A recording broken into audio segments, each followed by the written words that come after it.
Hello friends, we are expecting Javed Iqbal, the photographer, freelance journalist who reports on displacement, demolition, development and a lot of other important things in India, live on NRI Samay momentarily. So in the meantime, I urge each one of you to refresh your browsers and make sure that you could see the Javed Iqbal show showing up on your browsers. So and also if you are in the United States, please do call 323-410-0162 in order to talk to Javed Iqbal. Anywhere else in the world, please do connect to Skype and call us on NRI Samay. Skype ID is NRI Samay. So we're expecting Javed very soon on NRI Samay. Stay tuned, friends.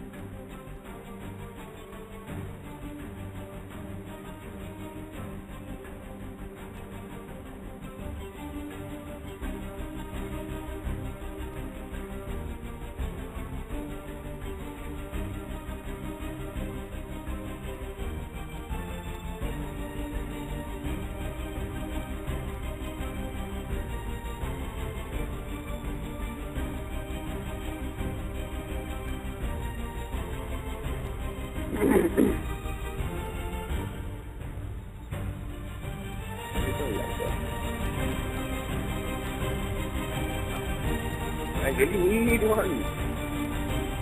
Test out.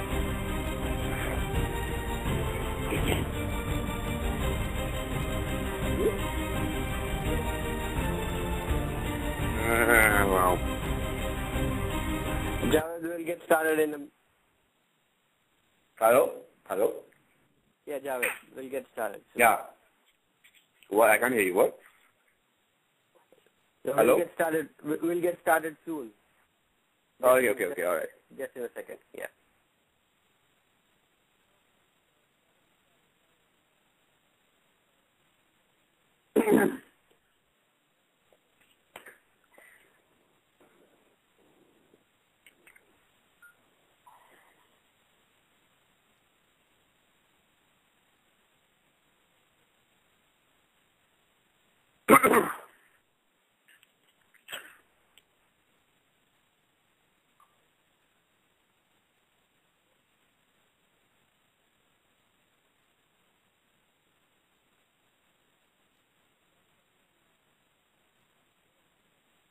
Hello? Hi, Javed.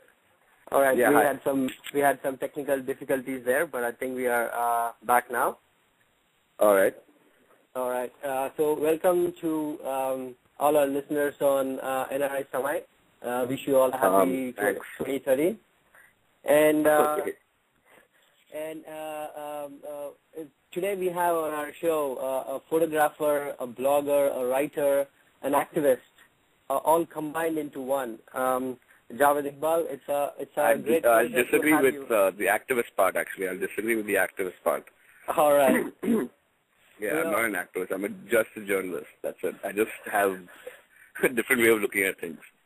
All right. Well, that's what sets you apart.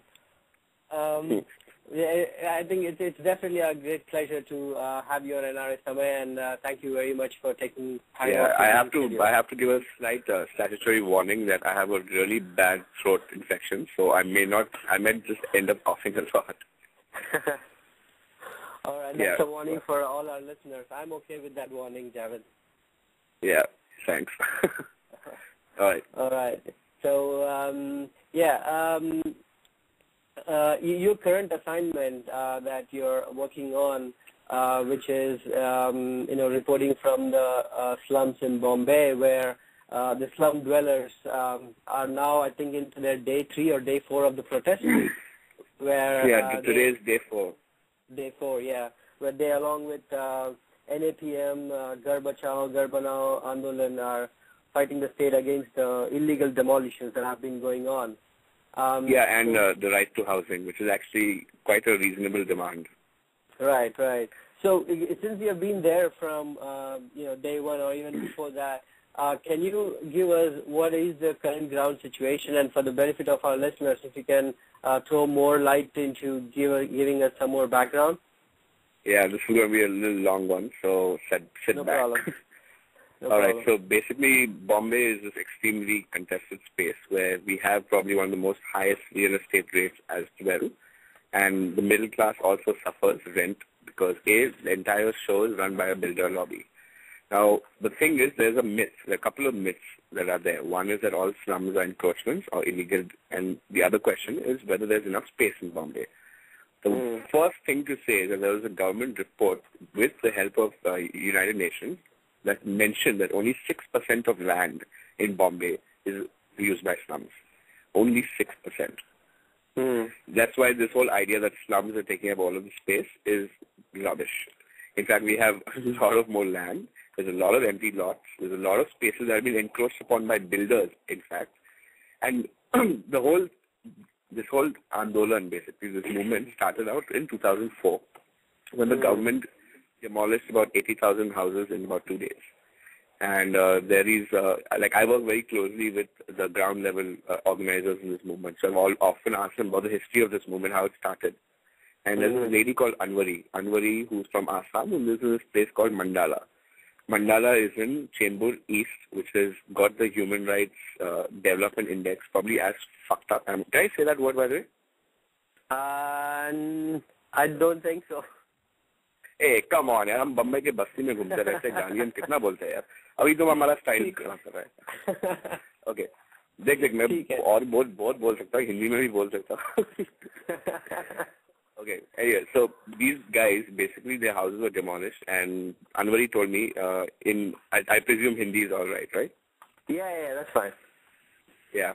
Now, उस time पे कोई नहीं आया, कोई सरकारी आदमी, कोई media वाले, कोई पार्टी वाले, कोई नहीं आए. तो एक महिला हमारी दोस्त परमिला आई थी, वो मेरे को बोली क्या एक महिला है, वो हमारे जैसे ही है, वो शायद हमको साथ देगी. So they went and met Medha Patkar, and Medha told them that if you can get like 100, 200 women to fight for a whole year, I'll support you. And these two women went and got some 500 women from the slum. So it was like it started off back then itself, and they started from like 2,000 somewhere to 3,000 to 4,000 to eventually 15,000. And they kind of like occupied Azad Maidan at that point for 3 months. And Anand Patwardhan also was there at that point. And at some point, they were lathi charged. Medha was grabbed by a hair and pulled. Anand's camera was broken down. They were all badly lathi charged. And the movement basically was born first at that point to stop the demolitions and to let people settle there. And at which at that level, they succeeded. The people, 80,000 slum dwellers who lost more, majority who lost their houses that time, they rebuilt their houses. They reclaimed that space. And they have this nara which they keep says, Jo Zameen Sarkari hai, wo Zameen Hamari hai, which is actually constitutionally correct. Even though it may be illegal as per these laws, it's constitutionally correct. Because the government cannot have eminent domain over everything. You have to give it to the people. It belongs to the people. Now, there are these classist arguments. We'll get to them later. But first, let's get to the history of this movement. Eventually, they started getting involved with all the problems with the SRA. They started, RTI activists started involved, asking about, where the scams are. They expose others, by the way. These are the same people who expose others. And others is the tip of the iceberg, because there was a petition once in the High Court that found that there were 89 complaints against builders and the SRA for forgery, for grabbing of public lands, etc., etc. And that, unfortunately, that High Court led to nothing. The only thing that it led to was that people were informed, and the movement basically started gaining a little bit of, they went from different slums started joining them. Like Golibar is one slum which only joined in 2009. Another slum came in 2010, 2011. Today, in the rally, some new slum had come and said, we are fighting builders, we want to fight with you, etc., etc. So there's a process of how there is a sense of solidarity that is coming. Like the movement is developing pace, and what is actually also happening is that there's a lot of pessimism also, because these people have been fighting for 8 years now for a right to a home. Now the law for the right to a home is, and why I say it's a reasonable demand, is very simple. If you have an unorganized sector, if you have a working class who comes to the city to wipe your shit, to clean your roads, to iron your clothes, to build your roads, to build your houses, they need some place to stay. Right. Now, what they do is, unfortunately, they get co-opted into a certain kind of landlordism. The government, the informal government, does protect slums to come up. It is the truth. Yes, you have corporators, local Sena guys, local MNS guys, local Congress guys, and local police, and they'll all take a certain amount of money to ensure that a certain slum can come up. Now, the same group of people will make money when the slum is demolished. Sometimes slums are demolished only because these guys want to make money. Now, the law that these guys are asking for, which is the Rajiv Gandhi Awas Yojana, is that you build low-income housing, and the people pay rent straight to the government. Instead of paying these guys, this informal government that you've created out of corruption, out of this, the government is not doing its job of providing people housing, we'll give it to them. Now, I'll give you an example of how popular this demand can be. A few days ago, there was a demolition with an unorganized slum. And these guys did not know anything about this movement. I called up a friend called Jamil. Jamil works in a slum called Ambujwai. We went to the slum, and these guys asked us, can you support us? And we said, yeah, they eventually started, Jamil automatically started organizing them, getting them together. At some point in the speech, he's like, if the government can give 40 rupees per acre to Hiranandani, which is true, by the way, Hawaii, that entire Hiranandani complex was built because these guys took every acre for 40 rupees. They were supposed to build low-income housing, but they built high-rises and malls. Okay, the case went to the High Court. High Court got damn pissed off. That is continuing. Now, this man says, if the government is going to give 40 rupees per acre to these people, we are going to pay 400. And they're willing to pay 400. We'll pay 4,000 also if we have to. And the crowd, of course, yes, puts his hand up and says, yes, we're ready. Because they know there's that insecurity of housing. Why do we anyway have to pay like 20 lakhs or 10 lakhs? Some guys pay 3 lakhs to get a house. For all the security. So if this is regularized, if the government, because people are always going to come to the city. This is where the employment is. This is away from the violence in the cities, in the villages, etc. So people are going to come. So the government has to stop. And now there is space, there is knowledge. But the opposition is because the builders want the space, but they don't want to build low-income housing. There's no profit in low-income housing. That is the thing. You don't have, if you're a builder, like a few days ago I met this builder who was active in the 60s. Now, the thing with what he did is that he did something similar to the SRA, but without a profit motive. He put 1/3 of the money, the government put 1/3 of the money, the slum dwellers put 1/3 of the money, and he built them low-income housing. And he left. Now, the problem with SRA law is that this is the same thing, but the builder has profit motive. He's allowed that profit motive. He's allowed to keep about a certain free sale amount that he can sell for profit. So when these guys get involved, you cannot have a profit motive in a welfare scheme. Because it is bound to be exactly what's happening, where you have guys who, for instance, say you and I in a slum, we are just happily going about our lives. One day an eviction notice shows up and says some builder is coming to redevelop you. But the law states that I'm supposed to choose my builder. The builder has to get 70% consent from all the slum dwellers. But the builders automatically get consent because they forge all the documents. They pay everybody off. You just show up and the eviction notice comes, and that's the end of it. Now you have to fight. That's what happened in Sion, that's what happened in Golibar, that's what happened in Antopil, that's what happened in Ramnagar. The builders are arbitrarily, undemocratically taking over these slums through forgery, through false documents, etc., etc. And that is why this movement also has a lot of support from the urban middle class.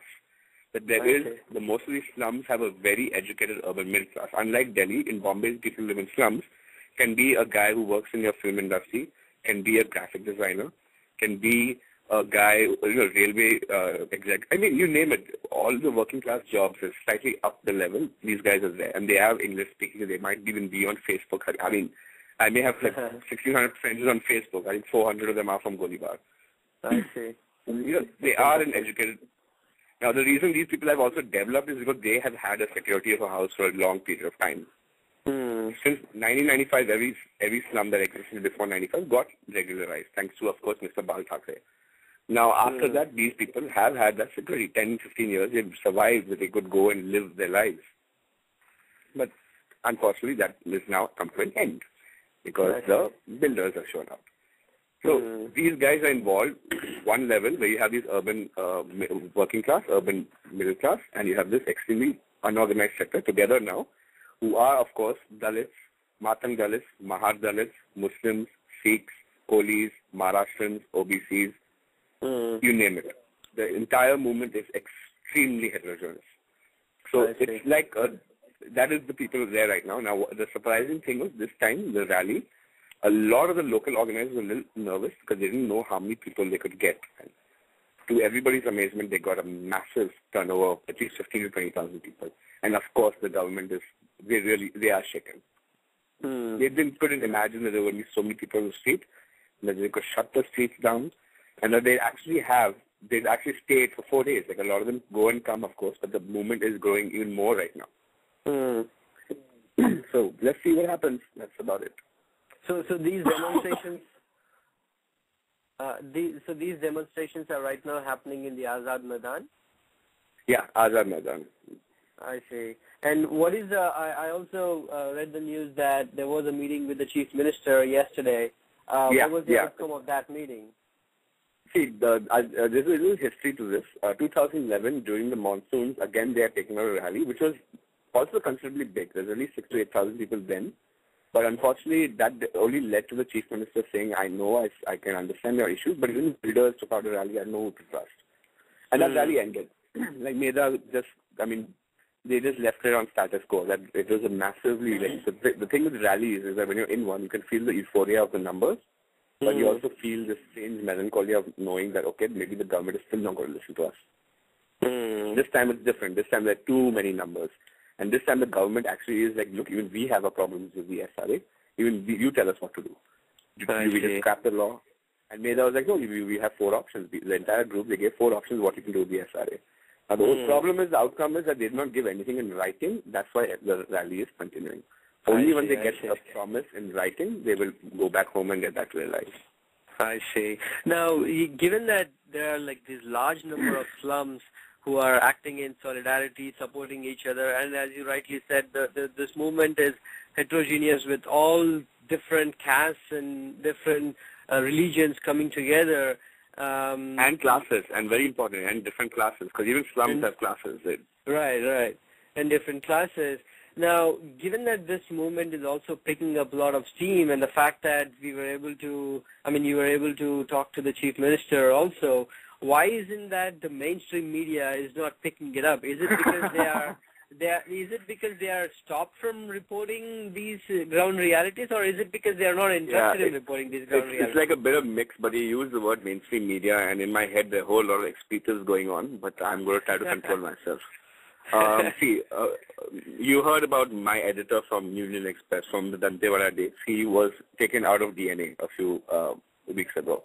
He was a bit of a postmodern editor. He might help someone like Subramanian Swamy to get his piece out. But he also helped to my articles about Sony Story, a 1,400-word article, and give me an entire half page on it. Like he was he did give space to us. Now, I have a friend, Dilnaz. Dilnaz is also working in the slum issue. She just told me today that she's been filing every day and they haven't carried a single piece. Now, this is also happening because in DNA, the new so-called editor is a guy who's come from Times of India.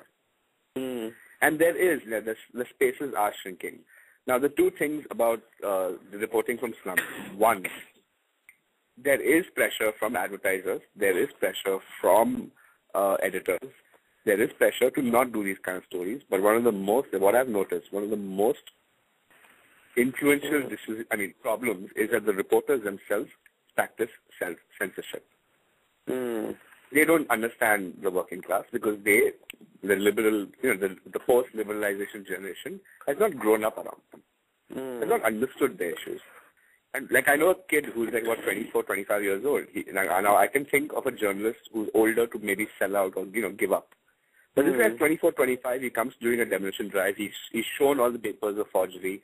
He's shown all the papers of that the letters they've written to everyone. All the legitimacy of their complaints he's shown. But he still writes the complete opposite pro-builder story.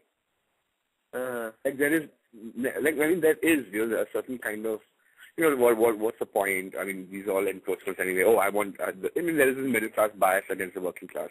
If you look at the anger that the middle class and the upper middle class showed towards the autowalas, which is endemic in Delhi as well as endemic in Mumbai. It's ridiculous. It is class hatred. It's like, how dare these guys say no to me? I see. How dare they do that? Now, if you have someone who's sensitized to these issues, to understand that working class people are exactly like you and they're actually fighting for you.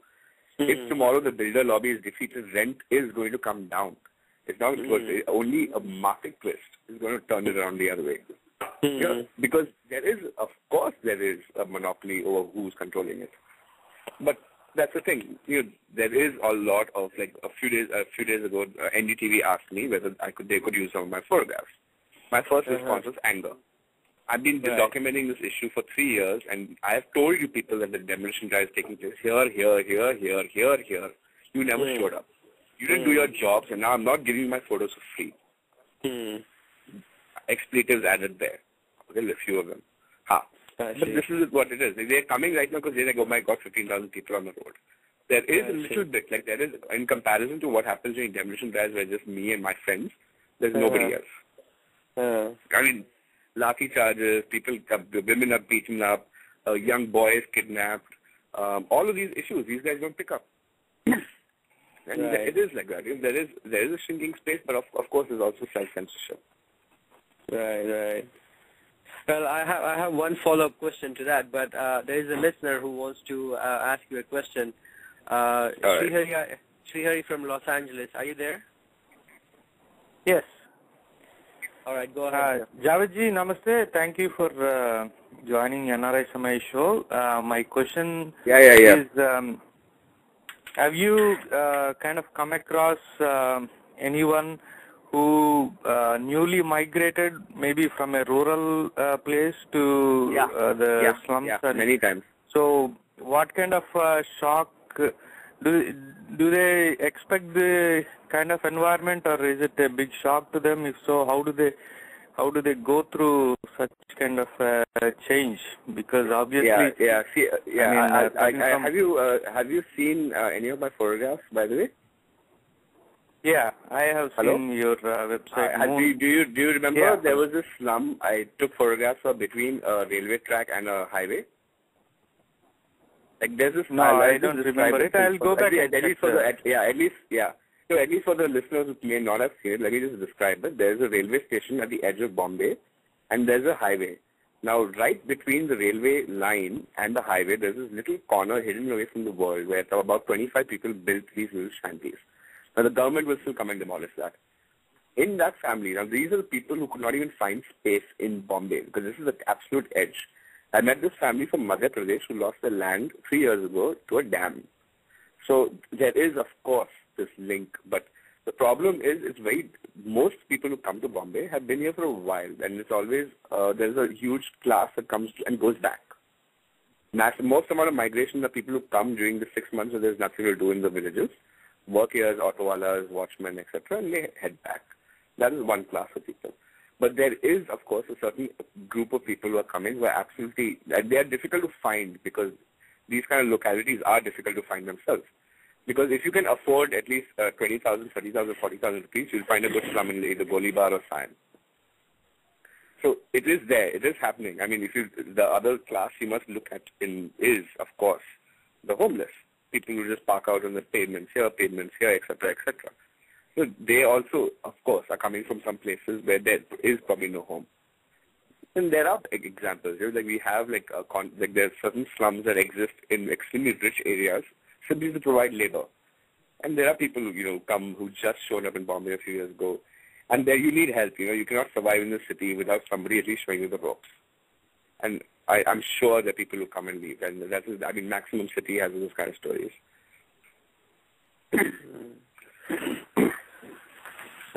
Thank you, Sri, for that question. Thanks, Javed, for taking that. So going back to our conversation, you said that how the media is shying away from reporting from the ground, and you, on the other hand, are in the you're part of those protests. You're in the slums, documenting everything, reporting day in and day out, every single minute detail. Now, hasn't anybody stopped you, threatened you from reporting these things or documenting these things? I think the question you should ask is why I don't go back to Dantewada anymore. Oh, I see. And I presume you can guess the answer, but that's one. But in the slums, it's a mix. There's some cops I can talk to who know me, who are friendly with me, who know हम लोग भी कभी गाली देते हैं. तेरे को duty करने का है, हमको भी करने का है. It's a simple thing sometimes.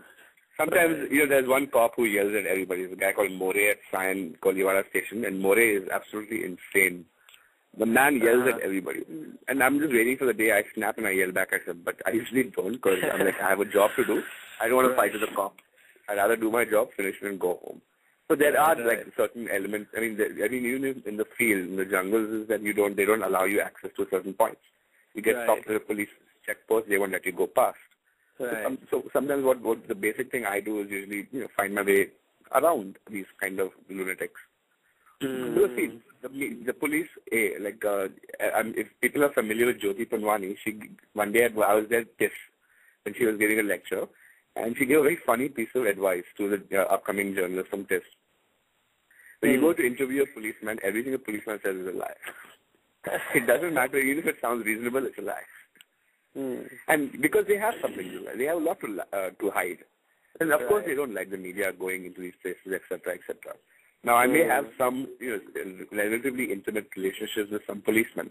And the one thing I've realized about policemen is that they are deprived of one of the most important human rights in the world, the right to free speech. No policeman in the world can feel free to express his thoughts. And they are angry. The police are also losing homes in Bombay. They really are. In the rallies today, in all the rallies in the last 4 days, there are people who are speaking about how the policemen are losing houses and who is going to fight for them. We are. We 10,000, 15,000 people will fight for them. These are the things that have been spoken about in the rally. And the policemen, of course, I went for a demolition drive the other day at Prem Nagar. This one cop tells me, "Mera ghar bhi told raha hai. Lekin ab aiye ek din dekhne ke liye." Achha. So it is the builders, the police quarters are being demolished. The LIC colonies are being demolished. You name it, the guys are after everything. I think Bombay is not going to turn to Shanghai. It's going to turn to a very boring place. Wow. If it is happening with the police quarters, that was news to me. I had no idea that this was being... Yeah, I know, because the tragedy is that I wanted to start writing about it, but hum bhi begar ho gaye na. Hamara editor nikal diya ye log ne. Right. So once this rally is over, I'm going to of course go write about it and then put it up somewhere. But the police quarter story is slightly different because you see a lot of the police has a national inclination to cooperate with the state. And of course the history of Bombay is 1982 when the police went on strike. So if somebody from that time remembers that, look, this is injustice, we don't care who's doing this, and they decide to act, then Bombay is going to turn into a very strange, interesting place. It might just get unfortunately crazy, but the government also must know that you cannot, there is another nara, Sarkar humse darti hai, police ko aage karti hai. Now the police refuses to go aage and turns around and says, "Chala, tum log hamara ghar bhi tod rahe." That is going to be problematic for this government. Right. Now you also mentioned... No, go ahead. No, I think this is a new phenomenon. The policing it's just started, so we just have to wait to see whether they organize themselves. So of course, they're going to get political support from the opposition because they're the police. Right. But it's a good thing to wait and see what happens. Some of the Ghar Bachao gang have gone and by they met the police to try to organize them. So I see. I don't know what's happened out of that, but let's find out eventually. Right. Now, earlier you mentioned that thanks to Bal Thackeray, that the slums were regularized before 1995, right? Yeah. Yeah. Now, how has Shiv Sena responded to these slum demolitions? Because because they seem to have a strong hold, at least in these parts of the areas, or this is a misconception? Yeah. So the thing with Shiv Sena is that Shiv Sena is always will be a very opportunistic party. When they wanted to get rid of the Madrasis, they got rid of them. When they wanted to get rid of the communists, they got rid of them. When they thought Hindutva was a good play to go with, hey, let's build a Ram Mandir. The thing is they always were opportunistic. Now what's happening in some places is that they of course they've turned around and run away. There are a lot of when Bal Thackeray died, the people I work with are mostly war Shiv Sena cadre. They all, there's a joke, there's somebody who still supports Shiv Sena in Golibar in Ganesh Krupa Society. They just call him, "Abhe, chup chup, Bala Sahib aa raha hai." Like Bala Sahib itself is an insult. You know? Now, and one individual, of course, I remember the first time I went to Golidar, Ganesh Krupa, he said, Bal Thackeray ne humko 95 mein ek sapna dikhaya tha. What happened to that dream? What happened to that dream that he got for us? And of course, it disappeared. Because these things are happening with, and there is a link, you know, like all the people who are working in these areas watched Sena Kader earlier, but yet nobody listens to them. Nothing is written in Samna, there's no action. A few days in a rally, these guys are talking about, अबे ये लोग कोली समाज के लोग, बम्बे में कौन था पहले कोली समाज के लोग, साला मराठी बोल के ये लोग सबको भड़काया. अभी कहाँ है ये लोग, कहाँ है Marathi? Where are they? Why aren't they protesting all this that's happening? Kolis are the original inhabitants of Bombay. They're facing so much injustice. Where are you Marathi people now? No one's right. In fact, when Bal Thackeray died, I called up some of my guys and I asked them, कहाँ पे हो? घर पे? तुम दादर नहीं जा रहे हो क्या? अरे इतने भीड़ में कौन जाएगा? And they just didn't care. They were just living their lives. And of course, a lot of the people who were there in Dadar that time, and of course, it's only war people came from the villages, and of course, those who are facing violence from Shiv Sena still, I mean, rejection from Shiv Sena, they didn't go. So it was a betrayal because see, there are stories, and everyone knows these kind of stories in Bombay. That you know, Shapurji Palan, I mean, I can't say too much. But there are, of course, some people who, I mean, we know all these stories. That's pretty much it. Right. Money does go around the place. Money has been going around the place. And the funniest thing is with Shiv Sena is that the other day I was in another part of science, and the people who are protesting against the builder in Koliwara. He was telling this boy took me and he's like, "Hamara this building ka bhi SRA ka ho gaya." So I asked him, has everybody accepted? He's like, yeah, everybody accepted it because Bal Thackeray and Uddhav got involved. So their SRA projects, they'll make sure it happens legally. Like they'll make sure they have a general body meeting, and if the guy comes through the Shiv Sena and all that, everybody's accepting and walking away. These are strong goals, of course. But they're still quiet about the other places where the like there is Narayan Rane's, some guys are saying his name, iska support aata hai builder ko. Somebody says Sharad Pawar, somebody says Ajit Pawar. Right. The only man who anyone mentions Prithviraj Chauhan because he is actually, unfortunately, the receiving end of all the complaints. Right. And SRA, when you mentioned it's, you're referring to the Slum Rehabilitation Authority scheme, right? Yeah, what is supposed to be a welfare scheme now hijacked by a profit motive. I see. I mean, on paper it sounds like a damn good idea, but unfortunately it's bullshit. And there is a very, very important link that is coming up between SRA and the new land acquisition bill. SRA is a law where you're supposed to get consent from at least 70% of the population before you can develop the area. It's a big scam. Nobody ever goes and asks for consent. It's always forged. The same idea, the same, the theory is going to be applied in the villages under land acquisition, where if you get, you may know the debates, you get 80% consent and 60% consent. I mean, the government is arguing about it. Somebody wants 60, Sonia Gandhi says 80. I'm laughing my ass off and sitting over here in Bombay. I'm like, you guys are arguing about that when you're both, all of you know, you guys know, you're going to forge it anyway. I mean, villagers, you anyway have not been paying attention to Gram Sabha resolutions, and you're going to pay attention to these consent forms, from these villagers? No. And here's another important point. SRA complaints have, of course, reached Sonia Gandhi, have reached Rahul Gandhi. And they, of course, are very quiet about it. Of course, they're going to be quiet about it because they're trying to recreate this law in the villages. Right. So there is this kind of ignorance. Like, why isn't anyone, like Arvind Kejriwal, Anna, whatever his bloody name is, these guys are not involved in SRA when it is such a big issue. Golibar alone, I mean, there is money from the Lehman Brothers that reached Golibar. There's money from 2G scam that's reached Golibar. Why is it not an international issue? Why is it not nothing? I mean, Meera Radia was someone who was involved in the Golibar project.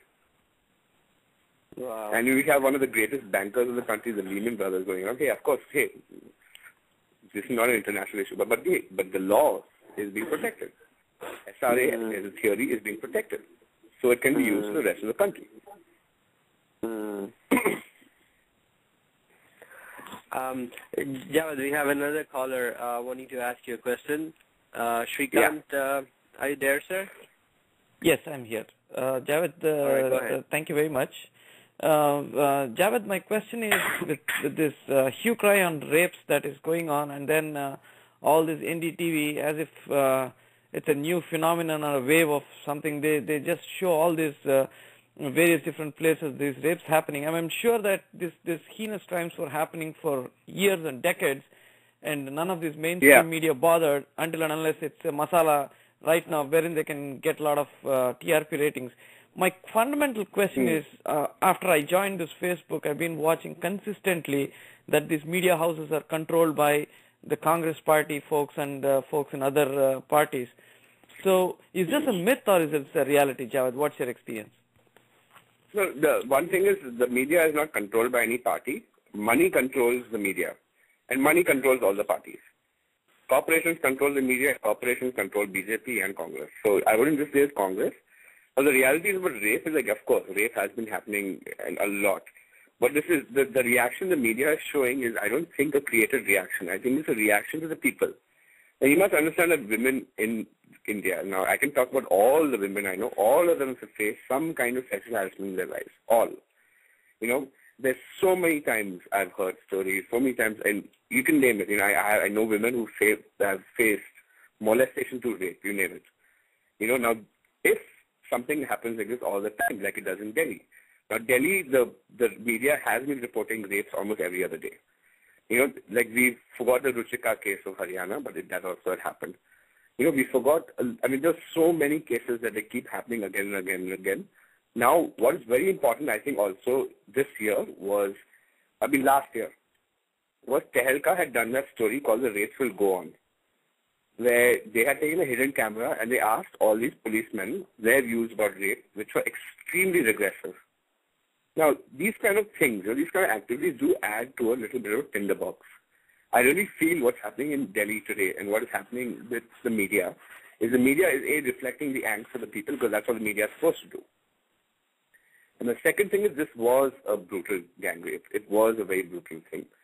And sometimes it is, some people say it's luck, some people say it's not.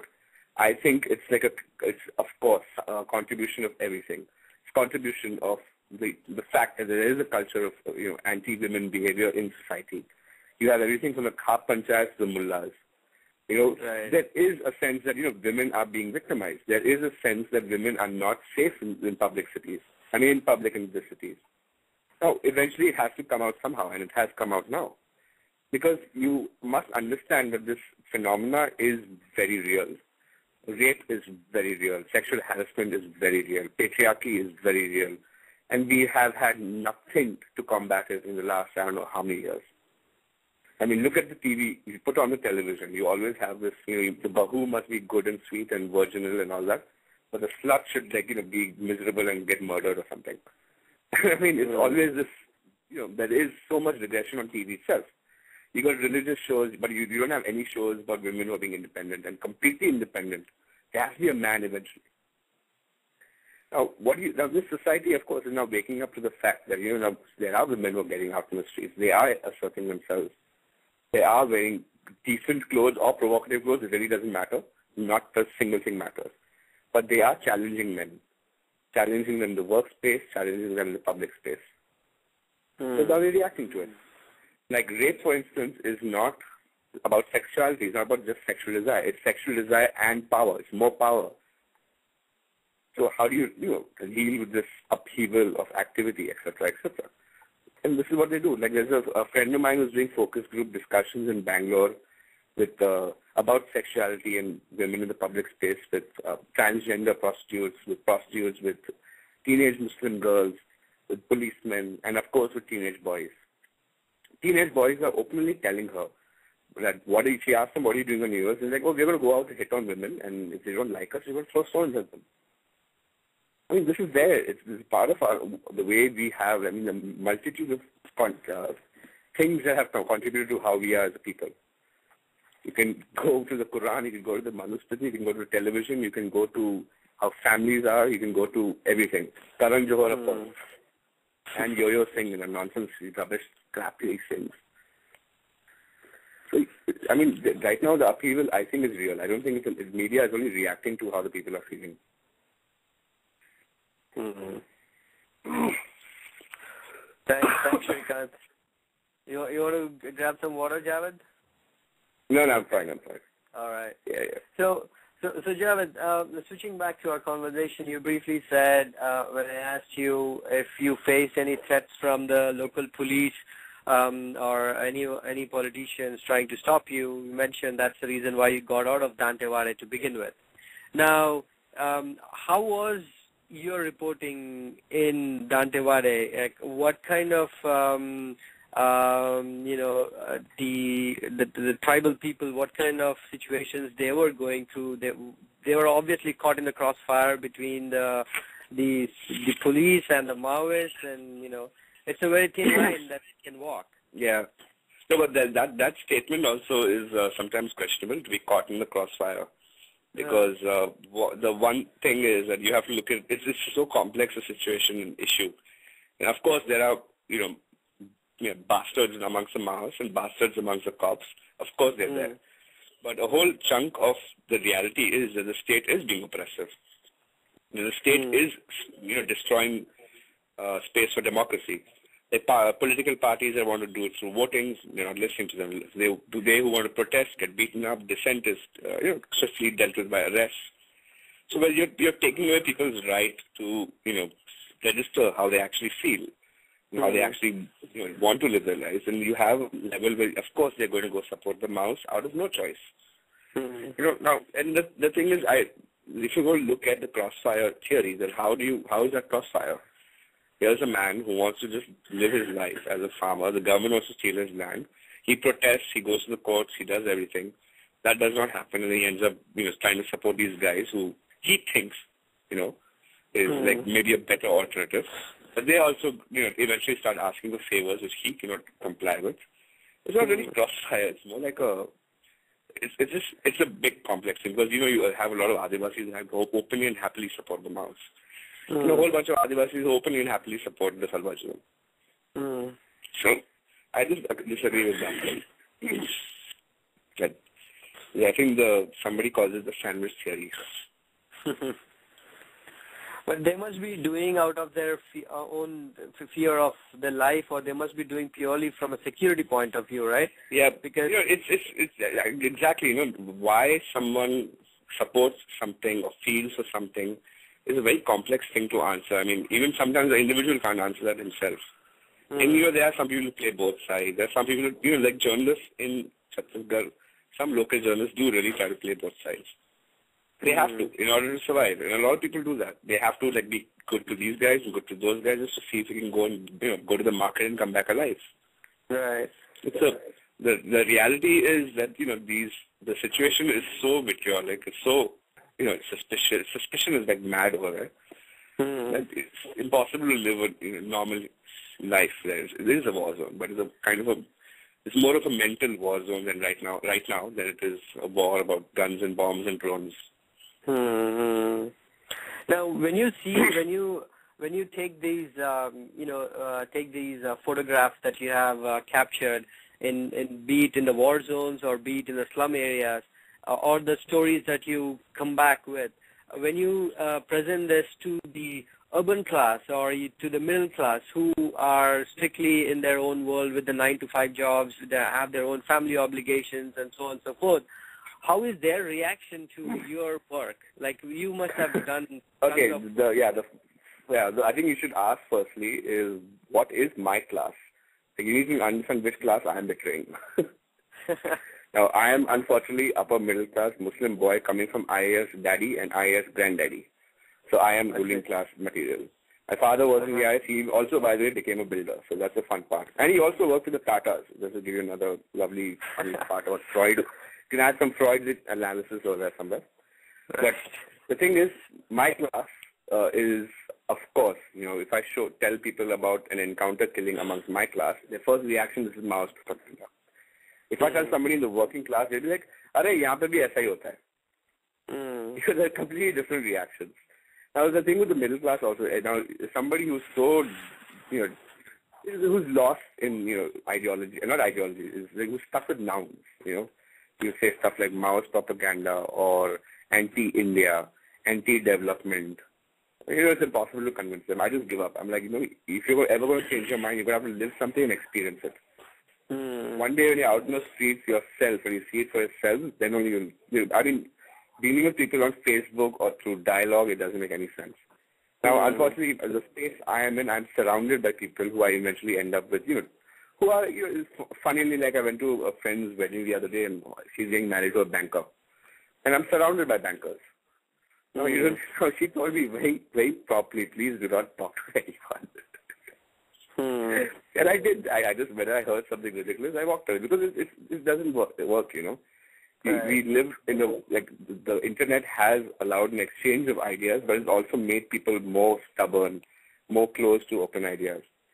And then the reality is that a lot of people believe things that are so easy to break with, with simple facts. Right. Like for instance, industrial development will bring, development for the Adivasis. Now, simple fact is, if you ask how many Adivasis, there's an NMDC iron ore mine in Belladila for the last 45 years. Now, you ask how many Adivasis have jobs there, it's like 900 people. Now, that's out of a population of like 2 lakh Adivasis in the area. You give jobs to 900. Now, who the hell is benefiting there? And, of course, the iron ore mine is polluting the water, which is, of course, destroying nearby farms. Right. So it's simple fact, but people will still go like, no, then they'll argue with you, maybe, or where you get your facts from. Like, I got them from the government. Right. But there is scope for help. Like, just now I met this boy, and boy called Gaurav. Now, I really like him, as he's young. He's coming from a typical middle class perception of things. But he told me something the other day, which it was so refreshing to hear that I was really impressed. Now, he's a Kshatriya boy. Now, at some point, at some level, when you're doing this kind of work, you eventually start paying attention to people's tasks because you need to.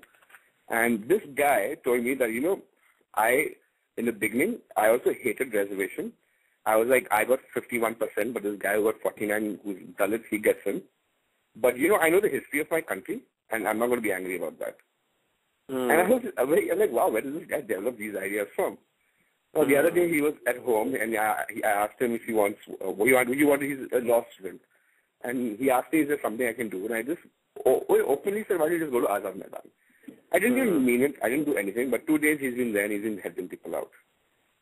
So there are once in a while there are people who come out of that, the myth. They come out of these myths, and then they slowly start progressing into realizing the realities have their own ideas. Like all these ideas of left, right, center, Hindutva, Islamist, ये सब कोई ऐसा कुछ है ही नहीं. And you realize when you work on the ground that nouns are the killers. Like anything, once you call something, that's the end of it. Right. But now, majority is yeah. No, go ahead. So I'm just saying the majority of my way of dealing with people is like, I require patience to walk away. I don't engage with people online. I think it's just a ridiculous exercise. It's because unless people see things for themselves, because logic and rationality really doesn't pay any heed. Right. There are people who, it is them, it's not really my work, it's not really my facts or truths. They themselves have been asking these questions for a very long time. And it's much easier to find these kind of people amongst the working class and amongst Dalits. And amongst, and not even Muslims. No, even the Muslim middle class is absolutely useless. I mean, Muslim upper class. Middle class is different. Muslim upper class is absolutely useless. I mean, yeah. I mean, you mentioned so many things that we could go into each one of them. I guess we will be talking for hours together, I think. But but it's interesting how your work takes you into not only the places that you report from, but also into it gives you a sneak peek into the lives of the people living in those conflict zones or in the demolitions or so on and so forth. So for this kind of reporting to be done, you have to know them, right? You have to sort of know your surroundings. Yeah. I mean, one of the things, like I've also trained a lot of younger journalists and helped out a lot of, aspiring photographers to start working in these areas. And the one thing I always told them is be absolutely honest with you about your intentions. And the reason, like when you go to a conflict zone and if your intentions are clear to the people, there is a very strange and quick solidarity that develops. And it continues, like, even if you work with this person just for a day, you will still be friends and talking to them 3 months, 4 months, 6, 2 years down the line. Like today I got a call from someone who I worked with in Kalinganagar just for 2 days. And, it is like there is a sense of trust that develops that A, where you come from, who you're coming from is important. B, for instance, in one incident, I had to go to document the burning of this village called Tattemaru. And I just walked into the village. I had no contacts, no one to take me there. I just got off at the edge of Andhra Pradesh and I started walking and met this Adivasi who was going there. And I'm like, I'm going to Tattemaru. He's like, hey, I'm going to Tattemaru. And this boy basically didn't know his house. He knew his house was burned down, but he hadn't seen it yet. He was working in Andhra Pradesh as a migrant worker. Not as a migrant, he is an unorganized sector. And he was walking back to his village. So I just went back with him and entered Tattemaru. The minute I came there, I was surrounded by people. Nobody knew, I only knew one thing in Koya, which is Nanne Koya Mata Puno Maski Bako, which basically means, I'm sorry, I don't speak Koya, I'm a fool. So, there is this sense of humor you have, the people a little calm down. And eventually some guy who spoke Hindi showed up. And I told him I'm a journalist from here, etc., etc. And, when if you show no fear, you show no sense of suspicion, people will trust you eventually. Right. And the very fact that I walked like some 14, 15 kilometers to come to their village, these guys were like mighty impressed. So they were open. They're like, this guy's coming so far away to come and see us, see our burnt village. And of course, I'm sure he's not vulnerable with the police or something. Right. So the trust is something you build. And for me, there are times when people don't trust me. And we take out, sometimes you walk away, sometimes you just try to convince them. Sometimes I do little tricks, like I carry the work with me. Like I have prints of my pictures in my bag. And someone says, wow, what the hell are you doing here? I just show them pictures. This is what I do. These are the pictures. Right. I show them articles. Right. But mostly, like, today I told the story, like somebody asked me a similar question when you're on the demolitions, do people ever get angry? And during Golibar in the early days, there was this lady who started screaming at me. She thought I came to the police because the police carries videographers and photographers with them. Right. She was yelling at me and I took a photograph of her. And the next day somebody told her that this guy is a journalist, he's not with them. And that photograph I took of her, I printed it out and I gave it to her, and of course she framed it and kept it in her house. Because she realized also that the humor of the whole thing. There's sometimes a little altercation, but in Bombay, they know that I'm coming from these people. I usually go with them. Right. In the field, if you're going to a village that's not organized, there's a lot of suspicion. There's massive amount of suspicion. Right. So it usually depends on how you conduct yourself. In one situation, I remember in one village, in the Corn village in Narayanpatna, I had short hair and I was wearing boots. And another guy with me, he had short hair and he was wearing boots. And one villager thought we were cops. And he made a mess. Unfortunately, he really made a mess. So it happens sometimes, but you try to convince him, and as I said, sometimes you just walk away. Right. Now, how long have you been, sort of being a photojournalist for now? How long have you been reporting? It's like how do you define being a photojournalist? I really wouldn't know. But it's like whether I'll tell you, I've been taking pictures since I was 16 years old, but I only started documenting around 2007, and only started getting things published around 2009. So that should hopefully cover that. Right. Now, you are not trained into journalism. Like, were you like? I was. I was in a Bachelor of Mass Media course, which is quite rubbish, in Bombay University over here. So we were taught, the who, what, why, where, and all that nonsense. But I was lucky that I had a professor who really did encourage a little bit of critical thinking. And she basically showed us Anand Patwardhan films also in college. And she's still there right now. Like, she's now in part of the Hoot. You may know the Hoot.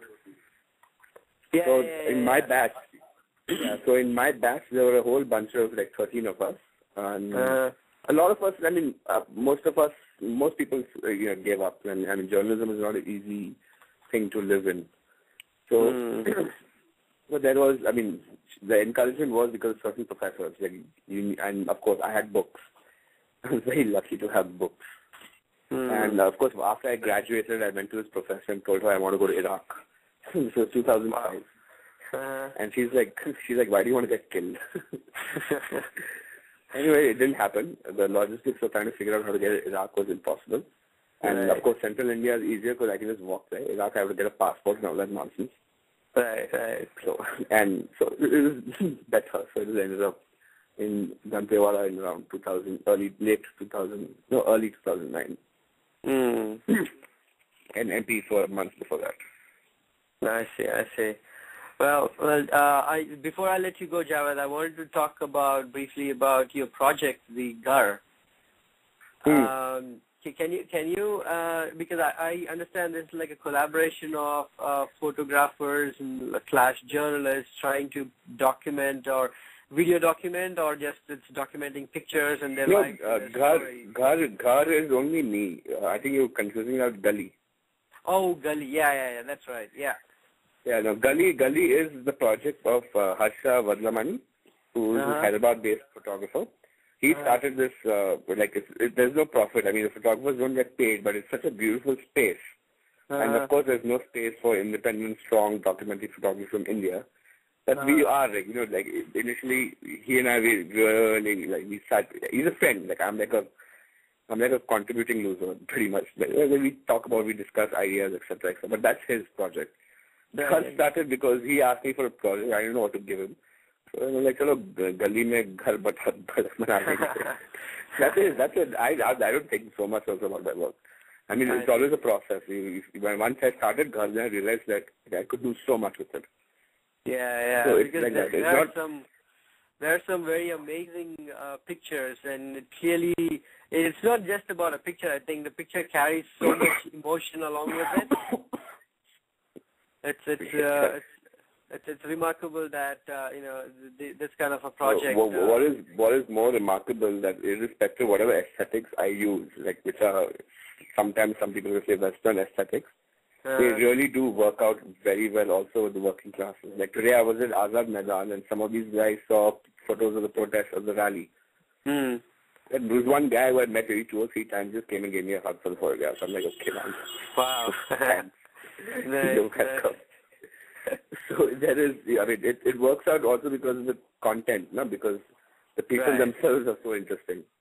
I mean, if you're going to go for a rally and it starts pouring like mad and you put your little baby in a plastic bag, then of course you're a very interesting person. Right. Well, Javed, on that note, I thank you again for taking time off. You're welcome. And we hope our listeners got to learn about your work and also the importance of it. And don't you forget there are a lot of journalists like me. Right. A whole chunk of us, all of us are in the age group between 25 to 35. Right. Yeah, that's the only hope. Yeah. I sincerely hope your tribe increases and the word gets out and more people get to know about it. And keep up the good work. All right. Thank you, Suresh. Thanks for having me. Thank you. Thanks, Javed. Good timing also. My cat wants food. All right. See you. Ciao. Thanks. Bye. Bye. Well, thank you all listeners for listening to NRI Samay today. That was Javed Iqbal, photojournalist and a blogger and a writer. We hope to see you again tomorrow, same time. So do join in. Thank you. Bye. This is your host, Suresh, signing off.